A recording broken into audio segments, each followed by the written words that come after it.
Exatamente. Olha, Vitor, depois deste vírus, eu posso dizer com toda certeza que a medicina entrou ali numa situação de realmente pesquisar o que acontece com os vírus, o que acontece com as mutações e por que o vírus passa de animal para humanos e depois ele se modifica e passa de humano para humano. Assim, esse é o grande desafio, né? Assim, todos saberemos como lidar contra um vírus desta natureza. E eu que achava que o grande problema futuro seria de uma superbactéria, algumas superbactérias que já existem, que principalmente que ficam em hospitais e tal, elas são resistentes a antibióticos e provocam um grande desafio também para a medicina, através de antibióticos que possam matar estas superbactérias. Mas não, o vírus, o velho vírus, volta a ameaçar pelo menos parte da humanidade. Agora, com toda certeza, o que se pode dizer até hoje desse vírus é de que ninguém sabe de nada. As consequências desta pandemia, elas ainda não estão medidas, nem metade. Ninguém sabe nem quais serão as consequências da pandemia na economia.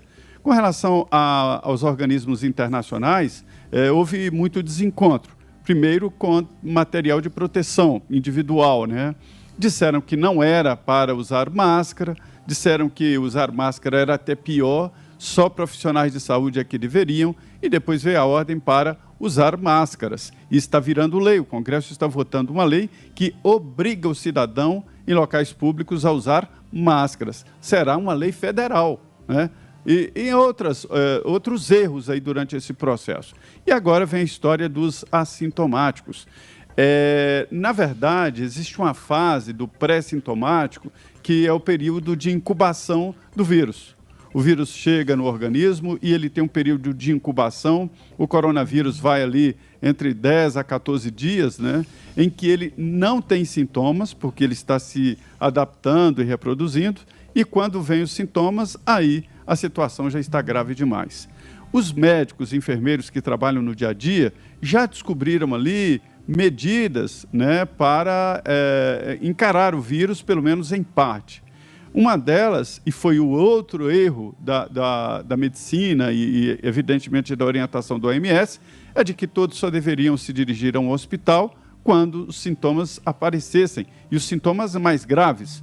Agora já se sabe que a intervenção antecipada é fundamental, ou seja, antes dos sintomas, as pessoas devem procurar os hospitais e os médicos devem tratar o paciente antes de entrar na fase mais aguda. Aquela história de respiradores, que a gente falou, respiradores, aquilo ali é a última instância.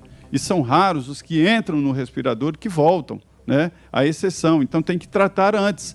Essa abordagem já está sendo admitida. Então, essas idas e vindas mostram que ninguém sabe exatamente o que fazer e que todos esses dias, mais de 80 dias em que passamos reclusos, né, em que passamos de quarentena, foram jogados fora, segundo a orientação da própria OMS, já que o assintomático não transmite. Se ele não transmite, é só fazer a quarentena dos que estavam doentes.